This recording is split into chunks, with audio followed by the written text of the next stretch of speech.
Halo Bapak Ibu guru hebat, salam bahagia untuk kita semua. Hari ini kita melanjutkan untuk pelatihan mandiri kita di platform Merdeka Mengajar atau sering kita singkat PMM gitu ya. Jadi hari ini kita masuk ke modul kedua, topik profil pelajar Pancasila. Di modul kedua ini dengan tema dimensi beriman, bertakwa kepada Tuhan Yang Maha Esa dan berakhlak mulia. Ini adalah dimensi pertama ya. Oke, langsung saja kita ke platformnya. Kita masuk ke platform Merdeka Mengajar. Kita masuk ke pelatihan mandiri. Terus kita masuk ke profil pelajar Pancasila. Nah, ini kita masuk ke modul kedua, beriman dan bertakwa. Nah, dalam modul ini jadi ada 3 materi yang harus kita pelajari di sini.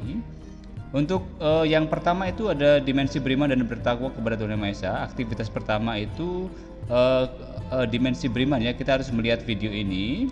Jadi dalam video pertama ini kita akan dijelaskan mengenai gambaran dan harapan dari pelajar yang ini ya dalam dimensi beriman dan bertakwa kepada Tuhan Yang Maha Esa dan berakhlak mulia. Jadi nanti ini dalam video ini dikemas dalam bentuk keseharian murid sehingga nanti memudahkan kita untuk memahami apa sih yang dimaksud dengan dimensi beriman dan bertakwa kepada Tuhan Yang Maha Esa dan berakhlak mulia. Nah, setelah melihat video ini Bapak Ibu ya, nanti silakan untuk disimak dari awal sampai akhir. Kemudian kita diminta untuk melihat pelatihan bermakna ini. Terus kemudian kita diminta untuk berefleksi. Nah, ini pertanyaannya Bapak Ibu guru ya. Jadi soal hal baru yang kita pelajari dari dimensi ini. Ini refleksi yang saya buat. Nah, kemudian untuk yang kedua ini ada elemen ini ya dimensi beriman dan bertakwa kepada Tuhan Yang Maha Esa dan berakhlak mulia. Jadi di sini ada banyak elemen. Jadi kita akan diajak untuk melihat satu persatu elemennya. Pertama itu soal elemen akhlak beragama, kemudian elemen akhlak pribadi, kemudian elemen akhlak kepada manusia, kemudian akhlak kepada alam, kemudian akhlak bernegara. Nah, di sini nanti kita selain kita diminta untuk menyimak video penjelasan mengenai elemen akhlak beragama ini, nanti juga kita akan ini ya disuguhkan dokumen atau istilahnya dalam file PDF mengenai alur perkembangan elemen akhlak beragama. Nanti kita masuk ke fase apa Bapak Ibu guru ya. Jadi di sini ada. Jadi kita ini bisa download dengan klik ini ya, klik lampiran ini. Nanti kita akan lihat, kita akan nanti sesuaikan dengan fase kita masing-masing. Kita ada di fase apa? Kalau saya di SMP berarti ada di fase D. Nah, ini yang kemudian nanti menjadi alur perkembangan elemen akhlak beragama ini. Jadi nanti akan berbeda ya masing-masing fase sesuai dengan fase kita masing-masing. Kemudian di akhlak pribadi ini, di sini kita nanti dalam video ini kita akan dijelaskan kita sebagai guru atau sebagai pendidik mengajak para murid kita untuk memang mewujudkan murid kita supaya berakhlak mulia melalui rasa sayang, perhatian, entah kepada diri kepada orang lain. Nanti di sini sekali lagi akan dibahas harapan dari akhlak pribadi dan tahapan perkembangan dari setiap fasenya. Jadi semua saling berkait ya Bapak Ibu guru ya. Jadi kita simak ini, kemudian sama ya nanti kita ada alur perkembangan elemen akhlak pribadi ini. Nanti kita bisa cek di dokumennya. Tadi adalah penjelasan ya. Dan sekarang kita kalau masuk ke dokumennya, kita akan dihadapkan di alur untuk elemen akhlak pribadi. Nanti kita ada di fase apa? Di sini misalkan di fase D, berani dan konsisten menyampaikan kebenaran atau fakta serta mengalami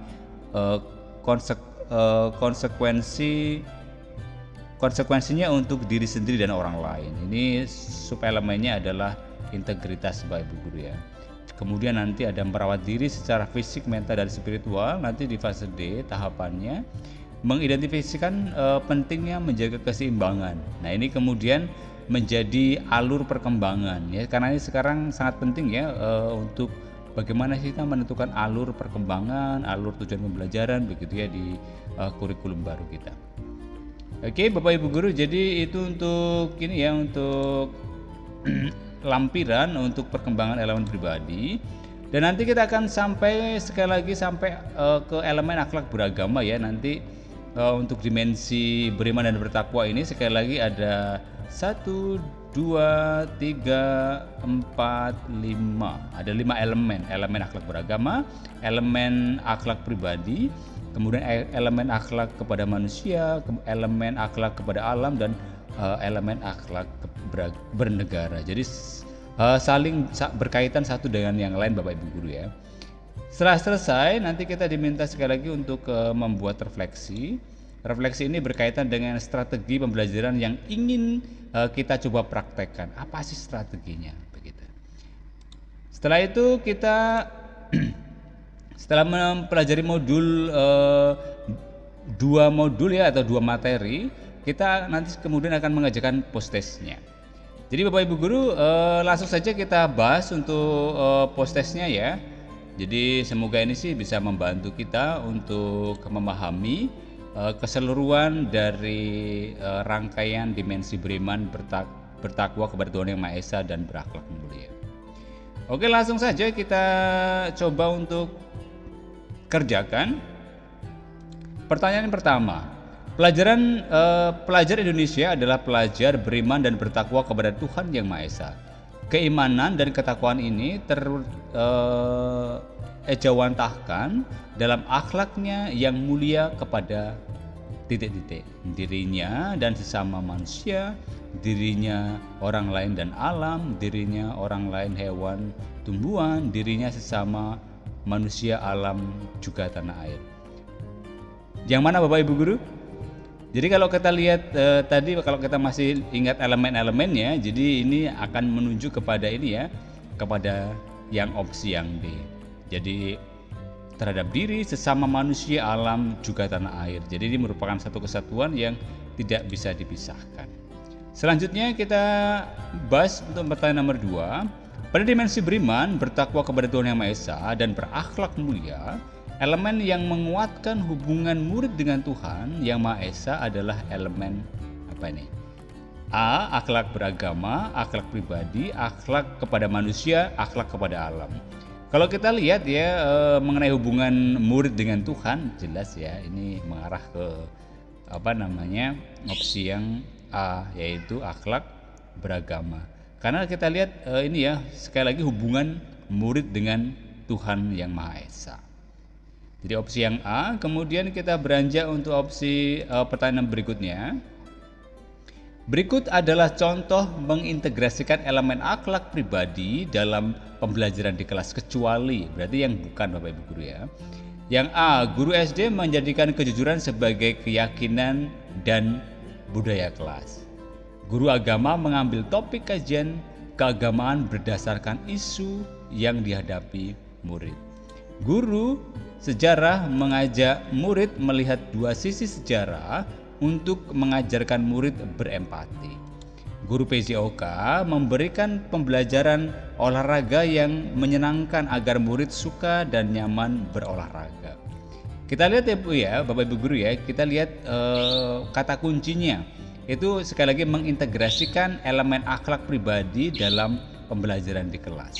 Jadi tentu kita jawaban ini akan mengarah ke jawaban yang B Bapak Ibu guru ya, karena memang ini berkaitan dengan kajian keagamaan berdasarkan isu yang dihadapi oleh murid. Kan ini pilihan pengecualiannya ya gitu. Jadi ini yang bukan merupakan contoh ya. Jadi bukan merupakan contoh integrasi elemen akhlak pribadi. Ini tadi kan kalau agama itu berkaitan dengan akhlak beragama. Oke, berikutnya untuk pertanyaan nomor 4. Pak Zamrud adalah guru sejarah kelas 12. Saat belajar tentang Perang Dunia Kedua, ia mengajak murid untuk mempelajari sejarah dari dua sisi. Pak Zamrud membagi murid ke dalam dua blok, yaitu blok sekutu dan blok poros. Setiap blok mempelajari sejarah dari sudut pandangnya masing-masing untuk kemudian disampaikan kepada blok lain. Praktik yang dilakukan Pak Zamrud melatih murid untuk menguatkan elemen A, Akhlak pribadi karena Pak Zamrud mengajarkan murid untuk melihat perspektif lain yang menumbuhkan rasa empati. Akhlak kepada sesama karena Pak Zamrud mengajarkan murid untuk melihat perspektif lain yang menumbuhkan rasa empati. C. Akhlak pribadi karena Pak Zamrud mengajak murid untuk mengutamakan persamaan dengan orang lain dan menghargai perbedaan. D. Akhlak kepada sesama karena Pak Zamrud mengajak murid untuk mengutamakan persamaan dengan orang lain dengan menghargai perbedaan. Lihat Bapak-Ibu guru ya, dari opsi A, B, dan C, lihat yang ditanyakan adalah praktik yang dilakukan Pak Zamrud melatih murid untuk menguatkan elemen apa. Jadi tadi Pak Zamrud dalam konteks pembelajaran membagi ke dalam dua blok tadi ya, blok teguh dan blok poros. Maka jawabannya sekali lagi ini akan mengarah kepada opsi yang B, yaitu akhlak kepada sesama, karena memang Pak Zamrud mengajarkan murid untuk melihat perspektif lain dan menumbuhkan rasa empati. Jadi antara blok sekutu tadi dan blok poros. Untuk pertanyaan berikutnya, pertanyaan nomor 5 ya, pertanyaan terakhir. Elemen akhlak kepada alam diintegrasikan dalam pembelajaran pada kelompok mata pelajaran IPA. Pernyataan di atas adalah benar karena mata pelajaran IPA memiliki ruang lingkup paling relevan dengan alam dan ekosistem. Salah. Mata pelajaran lain juga dapat berperan dalam mengajak murid untuk menjaga lingkungan. Benar karena semua pembelajaran IPA dapat dikaitkan dengan alam sekitar. Salah karena semua mata pelajaran memiliki ruang lingkup materi, alam, dan ekosistem. Kita lihat ya, jadi ini kuncinya adalah kepada elemen akhlak kepada alam, diintegrasikan dalam kelompok mata pelajaran IPA. Tentunya ini lebih spesifik ke mata pelajaran ya. Jadi memang kalau kita melihat pernyataan itu, ini merupakan pernyataan yang salah karena memang mata pelajaran lain juga dapat berperan dalam mengajak murid untuk menjaga lingkungan. Jadi tidak semata-mata hanya untuk kelompok mata pelajaran IPA saja begitu.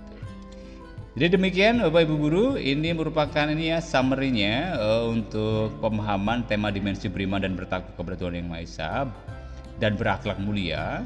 Ini summary yang sudah kita kerjakan. Jadi Bapak Ibu guru semangat tetap untuk tidak berhenti untuk belajar. Nanti kita akan bertemu di modul ketiga untuk topik profil pelajar Pancasila. Bapak Ibu guru hebat, selamat belajar. Kita harus sekali lagi menumbuhkan semangat untuk pembelajar sepanjang hayat. Kita tidak berhenti untuk belajar untuk menambah keilmuan kita. Demikian Bapak Ibu guru hebat, sampai ketemu di video selanjutnya. Jangan lupa yang belum subscribe, tekan subscribe dulu. Terima kasih. Bye bye, sampai ketemu di pelatihan mandiri berikutnya.